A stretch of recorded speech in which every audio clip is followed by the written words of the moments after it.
going on, guys? Today we're going to be working on this 2008 6.4 Power Stroke. It is my personal vehicle, daily driver. We're going to be installing some cab mounts today. The factory ones are completely deteriorated. I'll show you guys some examples of common issues that these trucks have. We're going to be replacing the factory or OEM polyurethane foam mounts with Beech Lane silicone mounts. Get right into it. Show you guys what's going on. Alright, so inside of the Beech Lane box, we've got a diagram of locations of all our cab mounts. On the other side, we have a diagram of what goes above and below the frame bracket. We'll walk through, I'll show you guys what these are real quick. The cab mounts themselves, very nice construction. So this is the upper half. It's got a plastic shim, steel cup, looks exactly like the Ford one. Silicone bushing, plastic cap, and a silicone shim. And the lower half is right here. Lower steel cup, bushing, and then this little rubber piece that seals the shaft where the steel cups interlock. You're going to need a 15 millimeter socket. Got a 1/2 inch breaker bar. Probably going to need some extensions as well.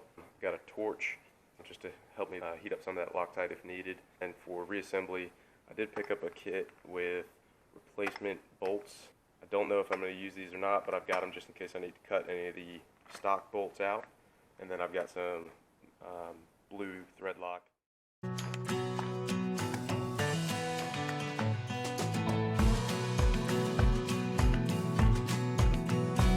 I just got out all 4 bolts on the driver's side. So let me show you real quick. There's going to be one right here, front driver's side fender well, right above that bolt. There's another one at the driver's feet. One right in between the body line where the front and rear door meet, and then another one on the very back in line with basically this back corner of the cab. Alright, so now that we got all 4 of those dropped out of the driver's side, I'm going to go ahead and loosen up the other side but not remove. That way when we jack up the driver's side to remove the cab mounts and replace them, the cab won't shift. I've got the jack, the 4x4 pressed up against reinforced part of the body, and that will raise the cab just enough to get the old mount out.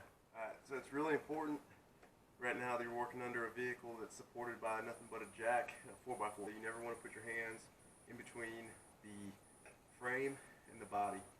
So we're going to do our best to clean up this area. There's a lot of rubber and metal shavings from me cutting the body mount, and I want to make sure that the new body mount sits nice and flush. So I got that cleaned up. I've got my plastic shim and my body mount. So the body mount is going to go up first. Slide that in. My hand's clear. Then I'm going to spin it from the bottom, get it to seat, just like that. And then I'm going to take the plastic shim that goes right on the top, and it'll seat itself, just like that. Alright guys, so I got the driver's side done. All 4 bolts came out, no problem.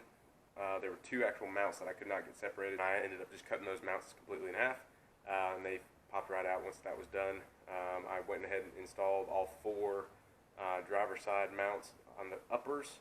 So I'll give you guys a quick look at those. So right here is the upper mount. All I need to do is add the bottom half and send a bolt through. This is what I was riding on. Just crumbly crap. There's another pretty bad one. There was a couple that were in okay shape. The rubber one, rubber was cracked pretty good. I guess for 13 years old, this isn't too bad a shape, but nonetheless, went ahead and cut that one off. That was one of the ones that got hung up, so I had to cut straight through. And you can see there, it's rust welded together. This one was surprisingly in good shape. I mean, it's still on the verge of crumbling, so I'm glad I'm doing this, but as far as relative to the rest of them, that one was definitely the best shape. That was the driver's side, right under the driver's feet. So for some reason that one was in good shape. All the other ones seem to be pretty on their way out. Alright, so what I'm doing now is I'm getting the hardware prepped. Doesn't have to be perfect, but take all the rust and old Loctite off before reapplying Loctite and torquing down the bolts. Some of these are pretty bad shape, so I'm gonna try to clean them up. If not, I've got the replacement hardware, but I would like to use the factory Ford stuff if possible.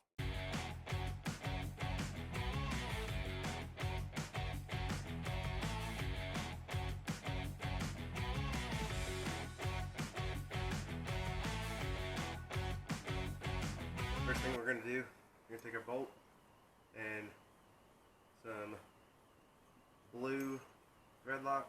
Just apply a drop to the first couple of threads.